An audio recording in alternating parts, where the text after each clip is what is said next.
Hey dudes, welcome to Splat from the Past, the only 80s themed horror and sci-fi show where things could get totally radical. Now today, I will be welcoming back my good friend, Kathleen Kinmont. She's coming on the podcast today to talk about this children's book she wrote called Magic and Beauty. She had briefed me about it back in December when she was on the show, and today we're going to talk about it. Perhaps she's going to do a reading of it and talk about all that came about. And I can't wait. As you all know who listen to the show, Kathleen is a lot of fun, and we play off each other very well whenever we're podcasting. So, here is my new interview with Kathleen Kinmont.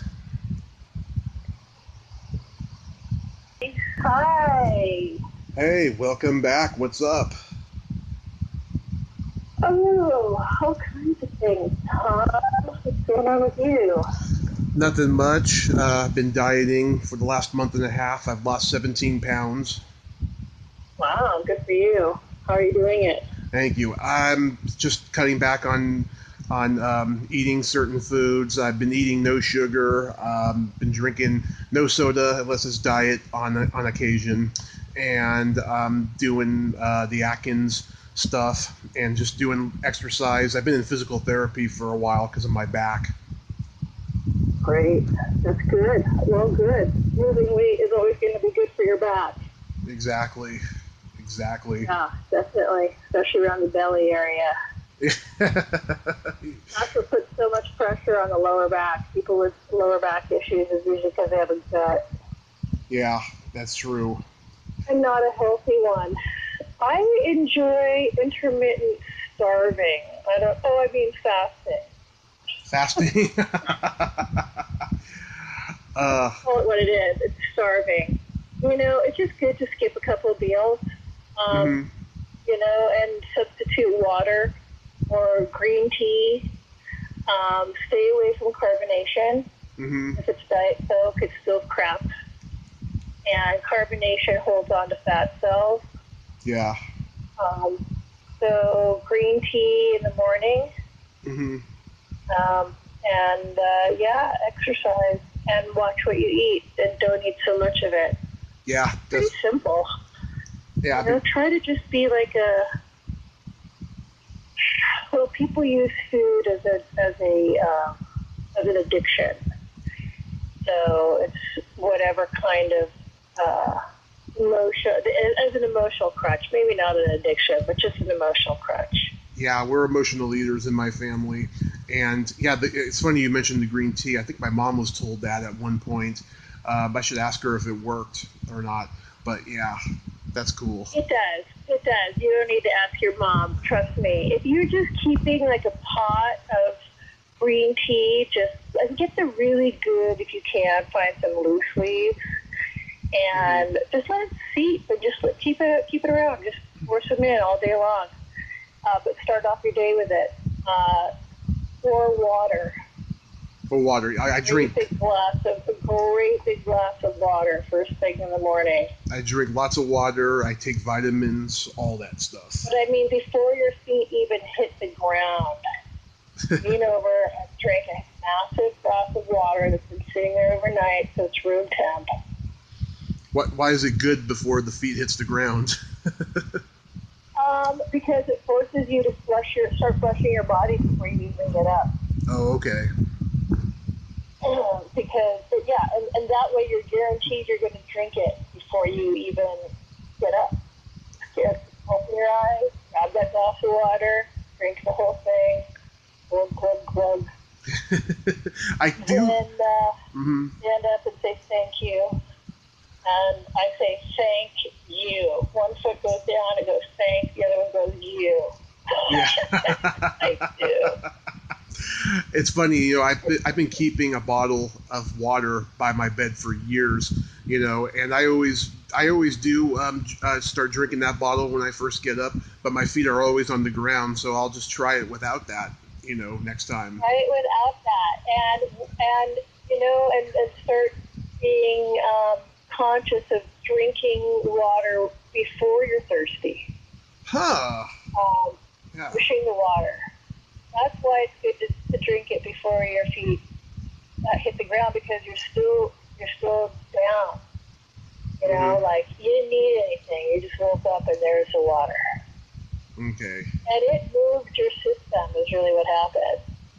And then your body's like really starting to cleanse, some natural cleanse without anything. You don't need psyllium husk. You don't need to take Metamucil at night. You don't need to, force yourself.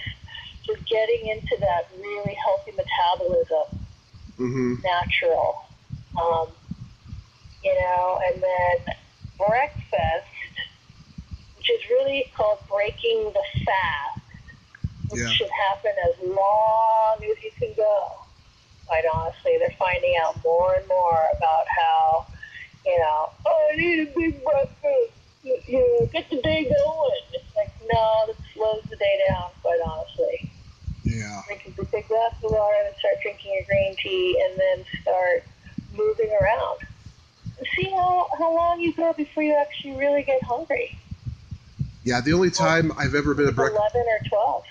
Yeah, the only time I've ever been a breakfast person is when I'm on vacation, because during the week when I'm at home, I just have no desire to get up and have breakfast, but right, because it seems like the next place to gather, where everybody needs to gather, and we do so much gathering around a table, but let's do some gathering out on the trail. Exactly. Let's go for a walk. How about meet me on the trail the next time I want to hang out with you?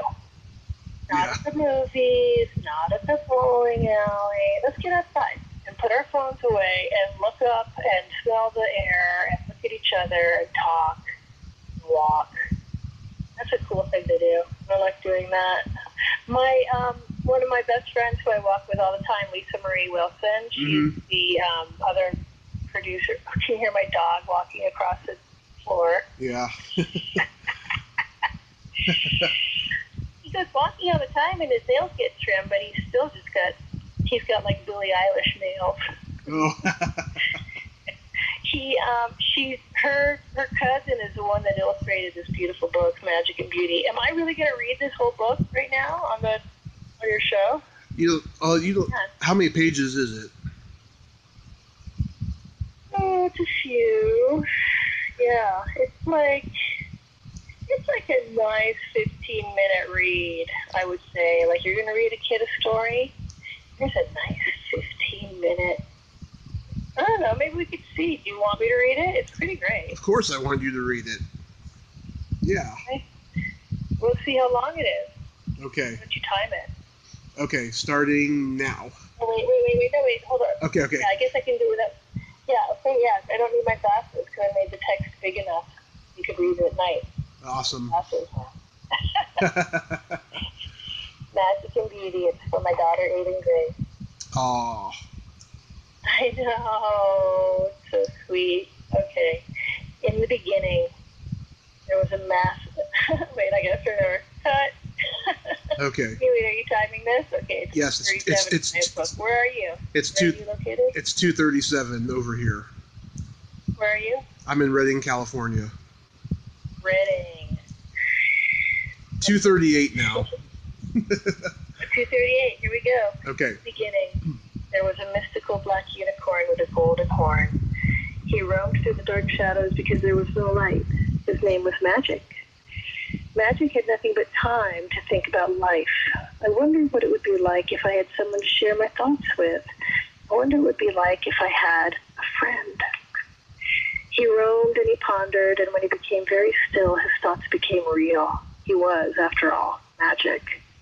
Out of the vast black shadows stepped a beautiful white Pegasus with golden hooves. With her, she brought light. Magic shielded his eyes, but he couldn't stop looking at her. Her wings spread out and lifted her up gently. Hello, my name is Beauty. Magic lifted up onto his hind legs and gently touched her hoof. My name is Magic, and I am Shadow, boomed a voice from the empty vastness. Beauty is mine. And with that, Beauty could not move. She was captured by the mighty sound of wind that came from nowhere. You cannot keep her, Magic said. No one can own Beauty. I felt like Bambi's dad. Right? Yeah. And with that, Magic touched Beauty's light with his golden horn, circled its darkness of the east, and created sun. Magic was kind and compassionate. I'll make a deal with you, Shadow, because we all need time to sleep and rest. You have 12 hours to hide and 12 hours to stay. Right now, I suggest you hide.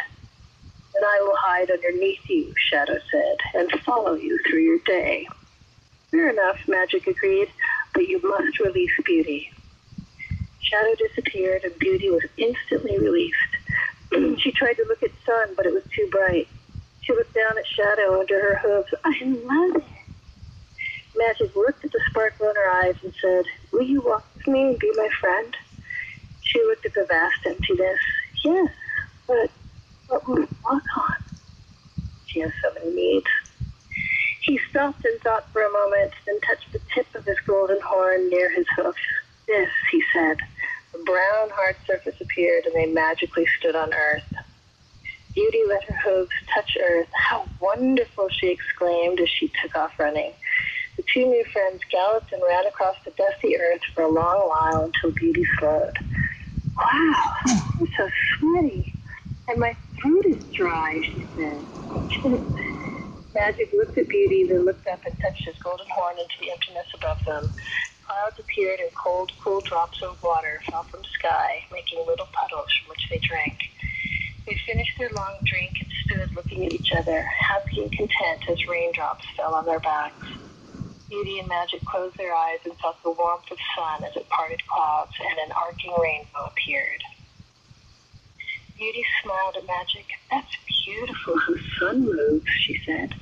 I think I want a snack. She flew up to the colors of rainbow and pointed to green.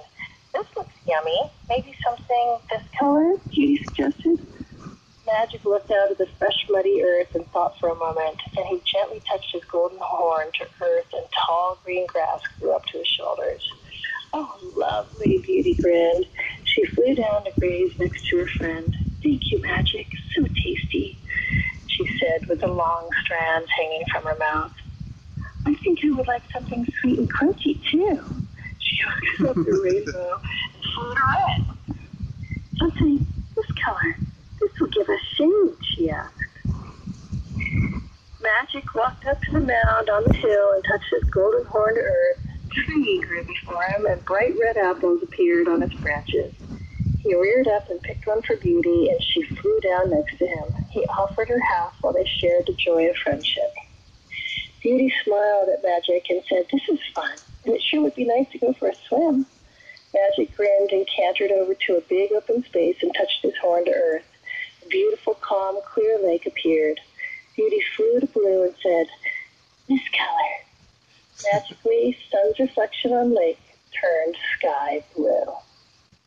Beauty splashed into bright blue water. Magnificent, she smiled at Magic. Magic joyfully jumped in and swam with his friend. They laughed and swam and enjoyed the day as sun moved across the sky, changing the colors from yellow to orange to purple. Beauty looked around at their lovely view. Sure would be nice to smell those pretty colors, she said. Magic stepped out of lake, shook off, and thought for a moment. He touched his golden horn to earth, and up from grass grew yellow roses, orange poppies, and purple lavender. Magic gathered a bouquet for Beauty and placed it under a tree where she had come to rest. Oh, they're gorgeous, she said to her friend.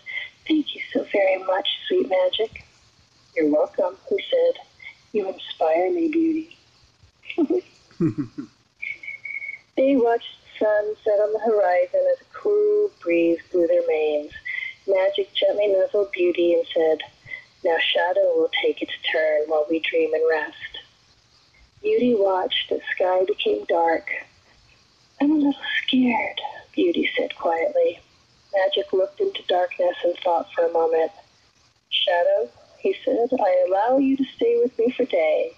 Will you allow me to keep a little light in night? Fair enough, Shadow. Fair enough, Shadow agreed. And with that, Magic swirled his horn into sky, and hundreds of brilliant stars appeared. in her eyes. That's amazing. She smiled at Magic, and with that smile, Magic hung moon. Then, after a very, very long day, Magic and Beauty fell asleep, curled up under a tree. The end. Wow. See? Wow. That did not take 15 minutes. It took 6.5. Oh, okay, good. Good. Here's my special thanks. Did you like it? I loved it. Oh my God, that needs to be a movie. Oh. And you know what needs to happen after that?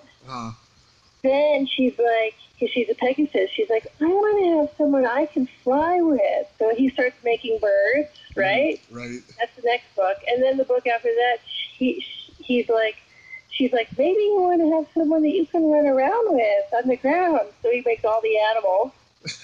And then they like take a swim and they're like, yeah, it's fun to have some other folks in here. The pond and the lake, just gets bigger and bigger and bigger. So then the lake, and then all of a sudden it just starts growing, and then they're like, the whole world is there. Then they're like, maybe it'd be great to have someone to ride us. Yeah. So they create humans, and then everybody starts having babies and kids, and then Magic and Beauty like they should get married and have kids, and then they do, but then Magic cheats on Beauty, and Beauty's like, she's been hitting the bottle kind of hard. And they split up. And then, they play in town for a while, and then, they meet somebody else, and they have kids, and they become step-parents.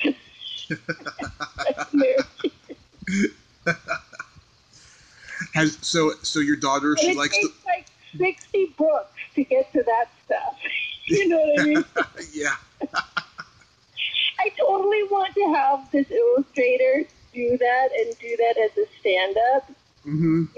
Like, here's this children's book that I wrote. So beautiful, Magic and Beauty. And, Magic's lonely, and he finds this girl who brings light, and she's got all these needs. She's like, I'm hungry, I'm thirsty, I need something to walk on. She's got all this. He's just like, okay, all right. You kind of go through the book and then have all these little visual flash aids, and then she wants a friend in the sky, and then she wants a friend on the ground, and then she wants a friend on the water, and then she wants someone to ride her now. And then she needs a house, and no, this house isn't big enough. Where's the stalls? Where's the hot lap? And then they have all these, and then it gets to totally complicated, and it becomes the marriage story. Mm-hmm. They have to go to court. And then all the people that they made start hating each other and blowing each other up, for no apparent reason. It gets just totally fucking politically crazed. So it's here's the world. Here's, creation, and then to where we are right now in a 5-minute monologue with, really beautiful illustrations. Right? From children's book of Magic and Beauty. And Magic and Beauty are just shaking their heads, just oh God, what did we do? So does your daughter like the book? She loves it. Here, do you want me to, can I read you the special thanks? Because this kind of ties the whole thing in. Of course. It's really great. So, Magic and Beauty special thanks. I would like to thank God and the universe for the inspiration of creation, April Ballantyne for her heavenly illustrations, my dear thoughtful friends Jerry Cagle and Molly Monet for their insightful help with the story, and most importantly, the innocence of a 5-year-old little girl who asked one day from the backseat of our car, Mommy, where does all this stuff come from? I'm pretty sure it was God, honey. That's what I heard, anyway. Wow, she said. That's a lot of work. She must have been really sweaty. Yes, sweetheart, I smiled. She was sweating like a horse. So, Yeah, it totally, this book came out of her being like, where and how, where did all this stuff come from? And I'm like, how would she understand creation, the creation story? Everyone should take a stab at it because you can't get sued. Nobody knows. So you're pretty free to just, have at it. Big Bang Theory, yeah. That always cracks me up. I'm like, what's bang? I mean, what's the bang? It's like, big orgy of cells. Or a finger bang. Yeah, that's what it is. It was an orgy of cells. It was something went boom, like blobfish. Exactly. I mean, what kind of Uncle Fester is that? That looks like so many people I know, though, too. So you just know that, yeah, we came from that. Everyone's talking about Uncle Fester these days. Yeah.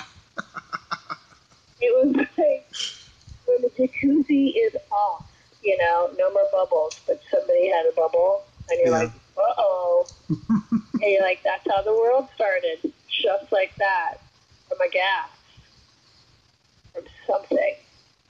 But you know what? I like my story better because I really love horses, and I think they should totally make a cavalia out of it. That would make a beautiful movie, but we would have to use live horses, and no thank you to the CGI. Yep. Can't believe Harrison Ford's working with a CGI character. I'm not surprised. He really needed that health insurance, I guess. Yeah. Or his pot card. He's hurt his back so many times on movies.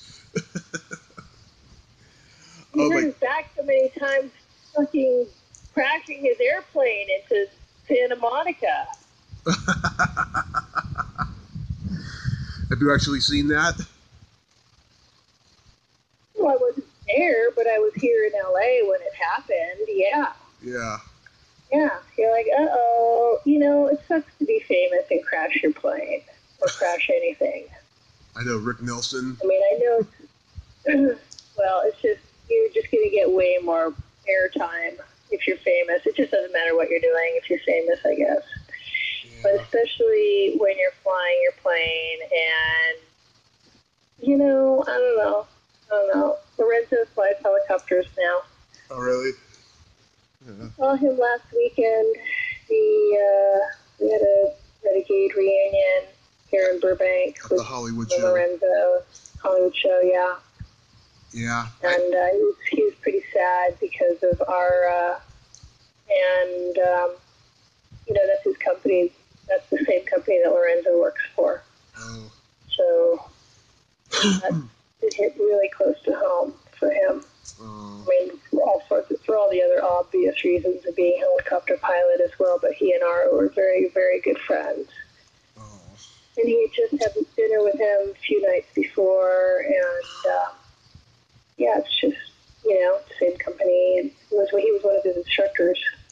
That's very sad, but you know what? That last dinner they had happened for a reason, and he was very lucky to get that.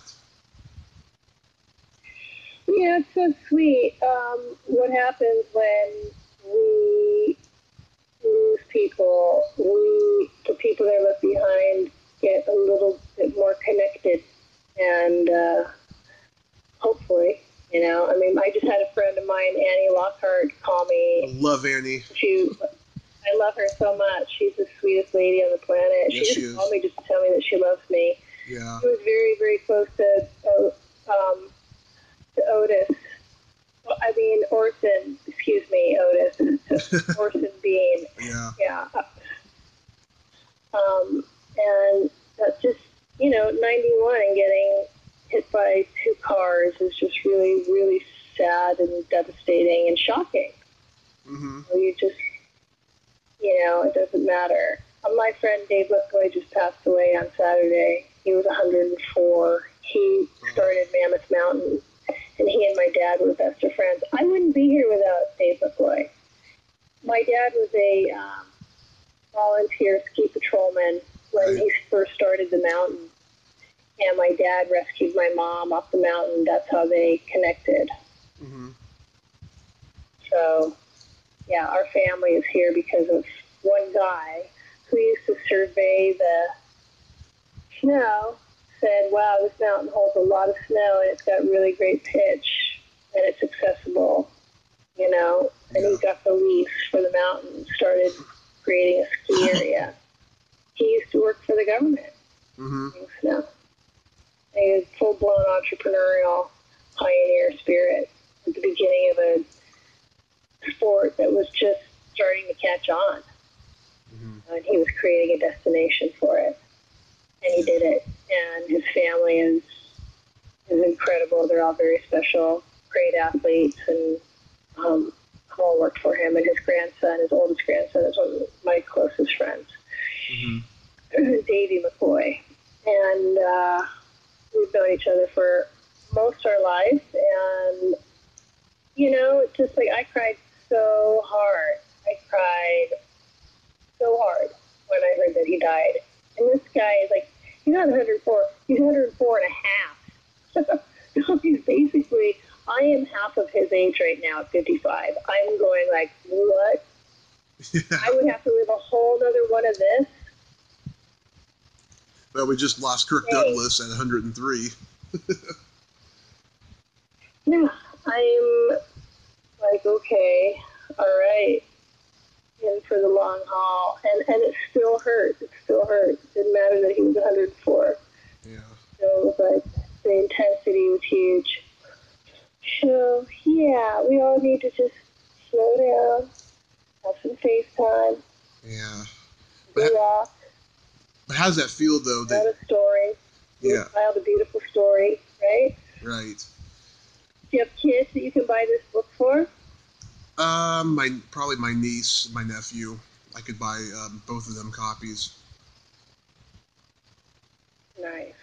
My niece is she's going to be 8 in May, and my nephew is going to be 5 in September. Cool.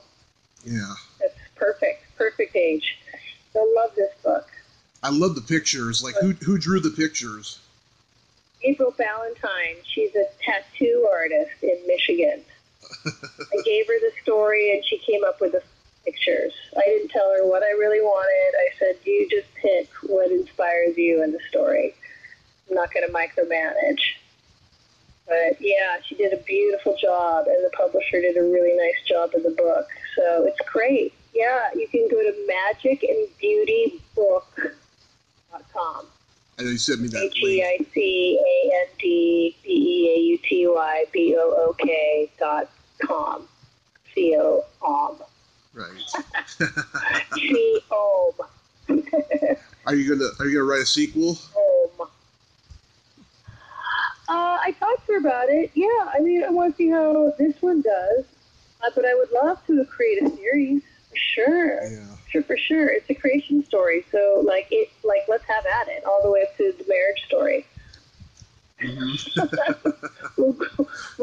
we'll skip through the World War II area, you know. We'll say, like, they're fighting with each other, and I don't know how to make them stop.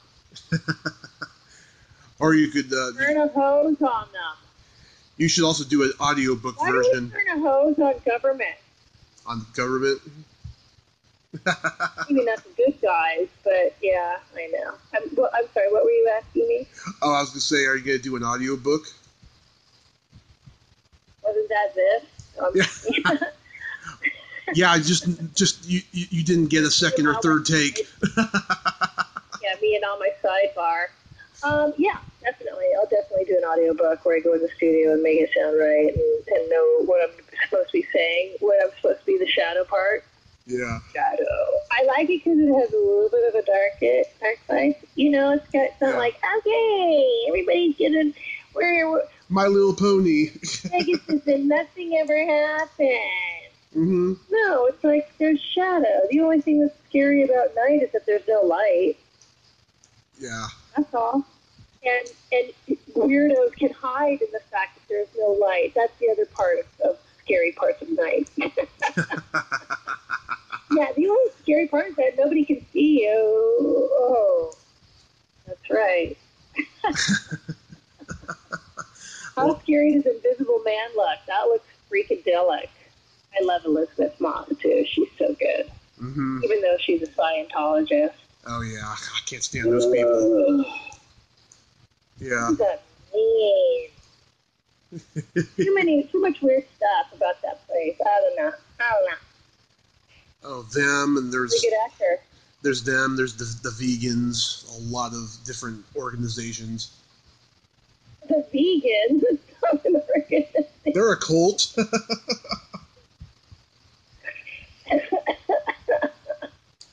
It's just a health preference. By the way, it's not the greatest health choice. I know. For every blood type.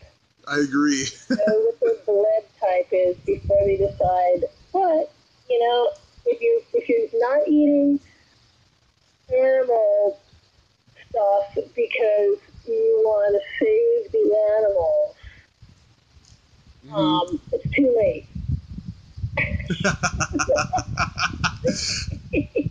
I know, all their relatives are dead.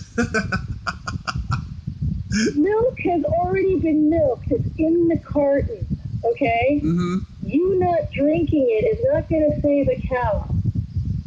That's just you deciding you don't want to put that in your body. I get it. That's fine. Yeah. Maybe you're lactose intolerant.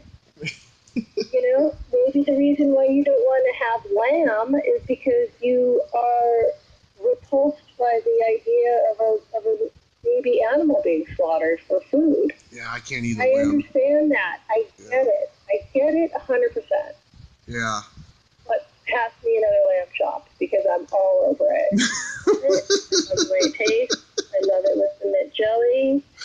And I also I'm not big on veal, but I do like elk. Venison, I'm super gamey in the meat department. I am. We have and my daughter is too. We're a couple of carnivores, and we're both very physically fit. And she's a beautiful dancer, and she takes her work very seriously. And I do ballroom dancing, and I'm hiking every day, 3 miles. I need that protein. I was a vegetarian for a few years because I had a boyfriend that was like, lips that touch me will never touch mine. And I was like, oh, okay. Yeah. So, and I was like, I've never been a vegetarian. Maybe I'll give that a shot. So I did, and I was just like so thin and so no color in my skin. My hair started thinning out, and I was just like, what's going on? And then I was having a dream. I had this dream that I was a bear, that I was this great, big, grizzly bear. Like that movie Brave. Yes. Where the mom was turned into a bear. That was me. And I am wandering through the forest, and I come to a freaking river, and I go in there, and I start picking out salmon and just eating it, bare-fisted, just like, it was like a full-blown bear. Then I woke up, and I was like, what? But then I was like, I need some salmon.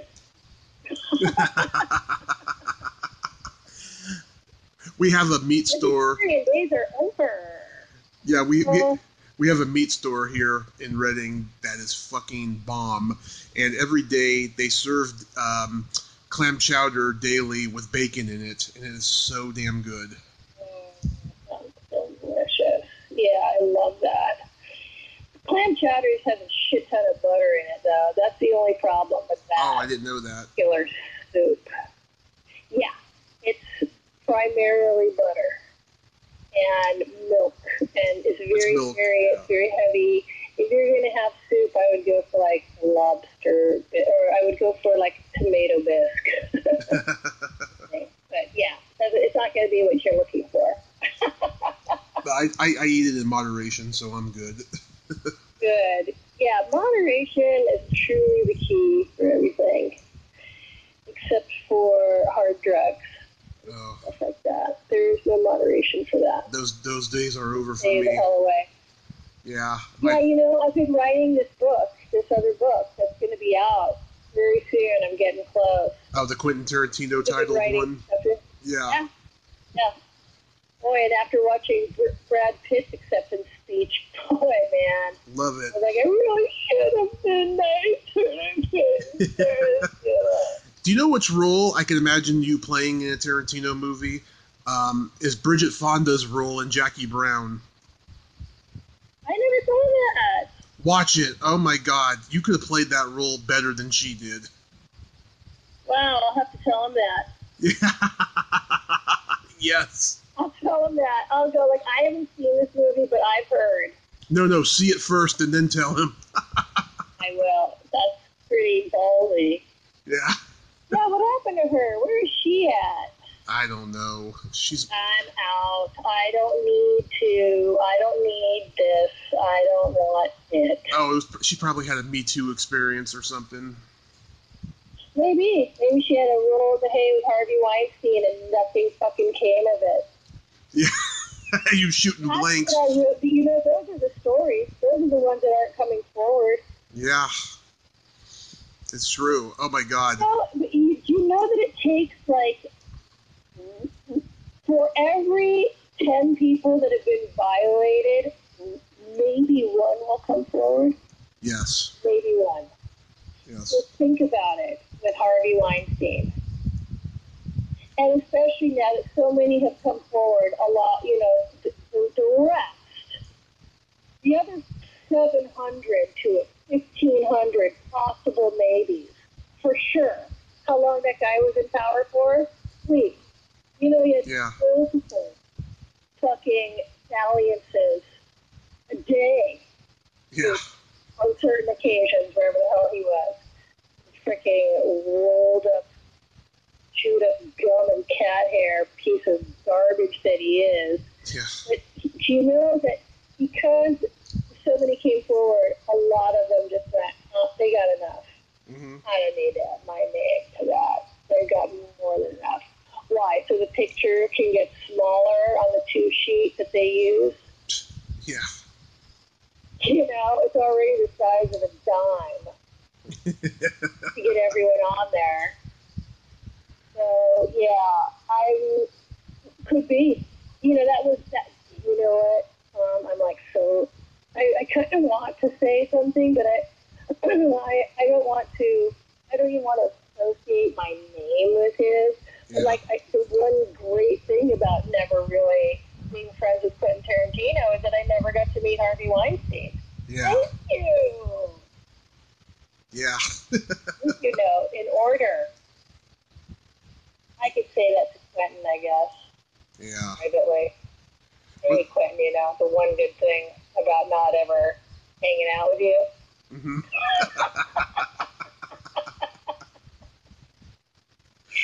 When's the last? Like, what? What's the one good thing? Because you know he's so, like, he would love to hear it. Tell me what it is. Yeah, when's the last time you saw him? That I didn't ever have to bash Harvey Weinstein in the face with a bat. Thank you.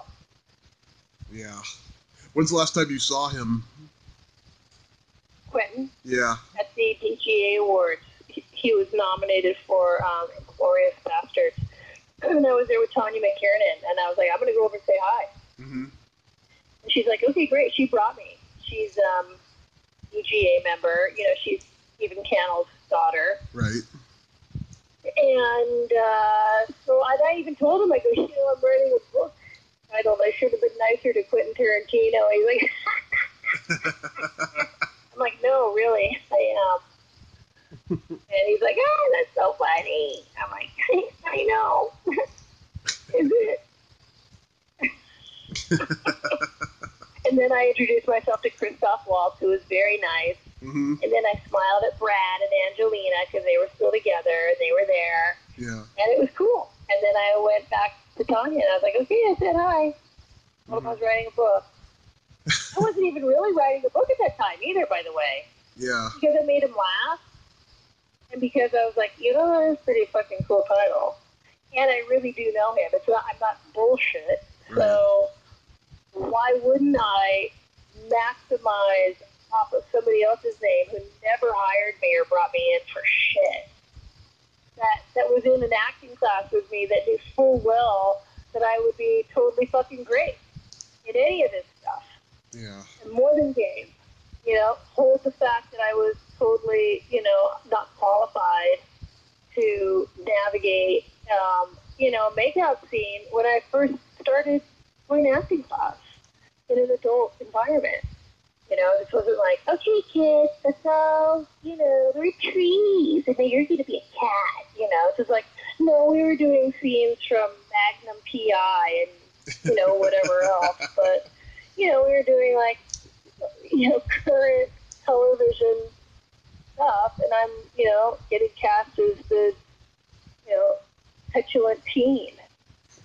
And, you know, getting cast in stuff that was realistic, I was just not ready to be like, you know, okay, Quentin. Yeah, when you were in class with him, were you in the same class with Crystal Shaw? I don't think so. Okay. I don't know. Because I interviewed her. She was in his very first, like, you know, 16mm movie, My Best Friend's Birthday or whatever it was called. And she had been in a class with him and Craig Hammond, and that's how she got into the movie. No, it might be a different class. Yeah. Yeah, she does sound familiar. Yeah. Yeah. Yeah, oh well, it's all right. Happy for Brad Pitt. Yeah, I was really happy. I was kind of sad, though, that Tom Hanks didn't win because he was great as Mr. Rogers, but I was glad that Brad Pitt won. You know, I was kind of curious about all of the awards, to tell you the truth. Mm-hmm. I thought Laura Dern was fine in A Marriage Story, but it wasn't like she played some emotionally charged character that cost her anything emotionally. Mm-hmm. Yeah. Where's the emotional cost in that character? Well, that happens a lot with the Oscars. Like, you remember in 1976, George Burns wins for The Sunshine Boys when Brad Dourif should have won for One Flew Over the Cuckoo's Nest. So it's like they're judging you on all this different stuff and politics. Blah. Yeah, it's politics. Now you got to earn your place. Yeah. And Laura Dern has worked so many times, so many things. And, yeah. Yeah. All right. Well, that's good. I mean, look, I'm not begrudging anybody. It's just kind of curious. You just kind of look at that and you're like, wow. Yeah. Parasite walked away with both, which is kind of okay. That's great. I mean, that's unprecedented. You know, that's pretty awesome. They can be in 2 categories. Yeah, I think Quentin, though, should have won. For Once Upon a Time in Hollywood? Yeah. Picture? I think he should I was have. kind of hoping, too. I was, too. Secretly, I really wanted that. I mean, really not so secretly with the people I was with. I was like, God, I really hope he wins it. Because that was really, like, the only movie that made me feel good. Yeah. Even though I'm watching some crazy chick getting torched in a swimming pool, I was still cheering. Yeah. That was so awesome. God, I loved that moment. He loves that flamethrower. Yeah. It's all over that. I love it. He really has taken to that particular weapon of choice. I saw it in the theater twice because I loved it so much. I loved it too. I could have watched 2 or 3 more hours of it easily, for sure. It was like long. I'm like, not long enough. Yeah. Come on. I loved every frame. It was so beautifully shot, and you know, just the attention to detail was magnificent, and I loved how the story turned on its head, and it gave us that feel-good, happy ending of watching people get blown away that deserved it. And it hit so many emotional buttons for me and for so many other people that I talked to as well. And nobody saw it coming. And, you know, he geared it up for us to think that we were going to have to go through this gruesome thing and live that all over again. And I wasn't looking forward to that. So there was that emotional ride. You know, he's so weird in his writing, and it's in his retelling of a story. And it just stayed true to the title. It stayed true to the characters. I love Leonardo. I love that little Girl, she should have been nominated. It was just like really, really, it just kind of took you on a ride, and it made you think for a while, and like, yeah. And it just made me think of like how many other places would we like to rewrite history, and how would I do it? It got my creative mind working, which was cool. Yeah. That was neat. It wasn't like I was thinking about the characters and what they were doing. It made my own creative mind work, and totally, sparked it. And that was cool, because I was kind of having fun rewriting history in my own head, and kind of taking the ugly off of some stuff in a fantastical way. And that's what movies do, and television, and all this kind of media, where they take us out of our life that may be sad, mad, boring, glad, we just need a little, whatever. But just like, yeah. And it was entertaining, god damn it. Like, what's the word for it again? What is that word? Entertaining. We spend so much time microcosming these pieces of art, and breaking them down, and that's got to mean something. And you're just like, oh, that's right, I'm supposed to be entertained. Shit, God. I interviewed Nicholas Hammond, who played Sam Wanamaker, and he told me that he could have been a consultant on that movie, because everything Quentin captured in 1969 Hollywood was accurate. Yeah. No, he's a master. He works with the greats in the business. Everybody that works with him is at the top of their game, and I'm so happy for him. I really, really am. He is genius. He's a master storyteller, and really he's his own thing too. He's so unique. Yeah.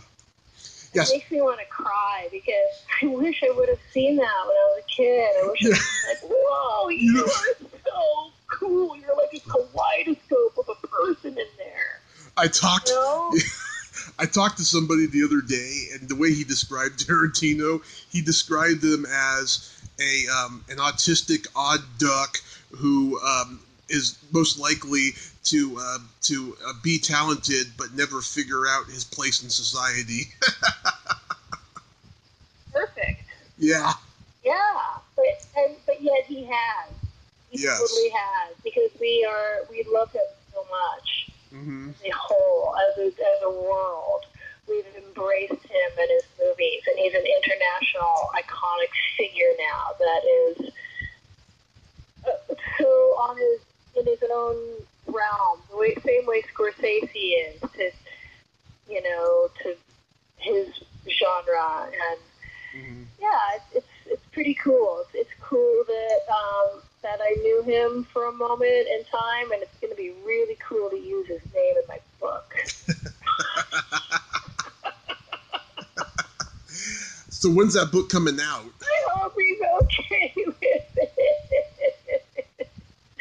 You can't sue me. It's a public name, You can use anybody's name. Yeah, when's it coming out? It'll be ready for summer reading. May at the latest. I'm really working on getting all the text finished this month, and I'm really close. Good, because we got to talk about. I have to.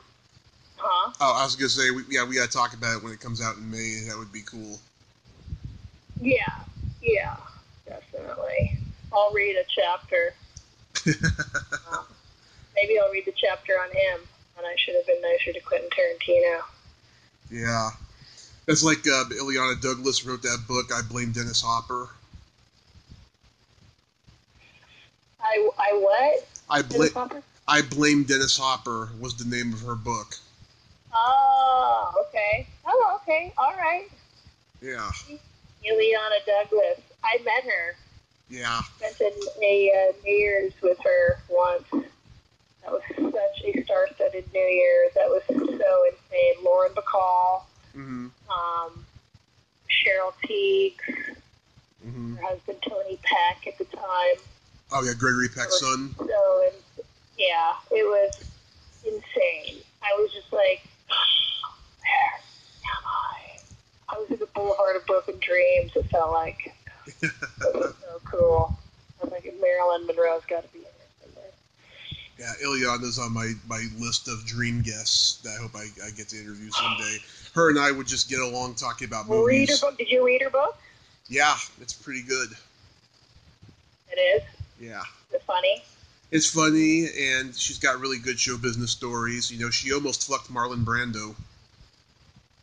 Right. She almost fucked him? Oh. Yeah. Well, she had an opportunity to, but she decided not to take it because by that point, you know, he was fat and old, you know. Yeah. Did she fuck Harvey Weinstein, though? No, I don't think she did. Scorsese, yes. Oh, okay. All right. Wow. She talked about all that. I'm not talking about all the people I've had sex with. I'm not going there. That's not my gig. Yeah. But I do talk about Lorenzo. You know, but I don't talk about all of that stuff. Mine is more about my own mistakes, my own epic fails on 52 different chapters, basically 52 different topics, really. Nice. And yeah, my spin, my spiritual satirical spin, it's spiritual satire, my own new genre. I'm going to enjoy that. I'm creating a genre. I looked it up. I can't find it. Spiritual satire. Spiritual satire. People write spiritual stuff or they write funny stuff. They hardly blend the two. And the only way you can get to somebody's heart, I think, well, not the only way. There is food. But the other way is through humor. Yeah. Oh, and sex appeal. Sex appeal. That's so last decade. I'm going to enjoy this book, I think. You know what else? The other stories I'd like to hear from the Harvey Weinstein encounters. What? Is the girl that's like, yeah, I fucked him. I got this part from it. Yeah, exactly. Yeah, I knew exactly why I was going up into his hotel room at night at 11 p.m. after we'd had drinks and, Mm-hmm. where's that girl? Yeah, and you know what? They do go up there going, okay, well, we can hang out, we can just, maybe a little massage, alright, gross, but okay, ooh, okay, good night. And he's like, no. And you're like, wait, I only just wanted to do the shoulders, ooh, I didn't want to do anything else. Just wanted to have one more glass of wine, rub your shoulders, be kind of cool, and say goodnight. And that's when he turns into a predator. So, yeah. Yeah. Horrible, despicable, disgusting, vile piece of shit. And everybody fucking knew it. Yeah, even Oprah. Even Oprah, who spoke out against him at the Golden Globes. Oh my God, that disgusted me. Agents knew, producers knew, directors knew, writers knew, actors knew. Yep. They all knew. He's a filthy beast, and he just wants to fuck everything he can because he is the keeper of the money of the films. And that is, Yeah. It's sad. It's a tough one. Because there's a lot of people that really want that carrot. Mm-hmm. They really, really, really want that break. And they're like, what do I got to do? What do I got to do to get a break in this town? How many times have we heard that? Yeah.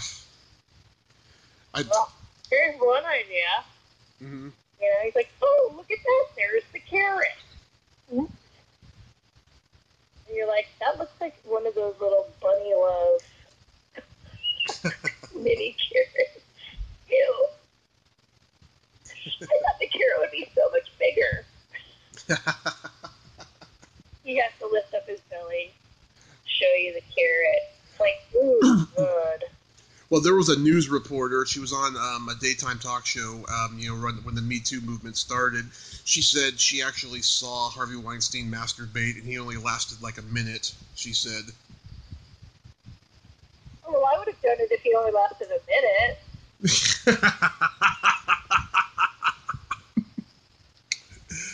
Oh. I can hold my breath that long.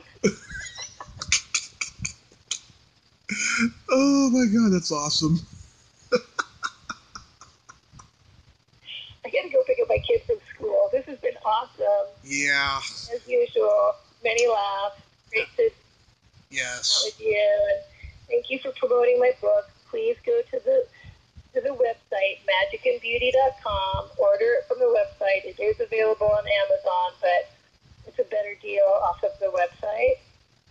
Yes. For me.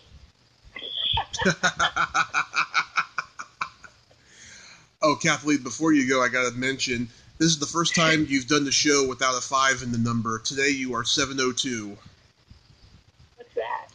Number 702 of how many podcasts I've done.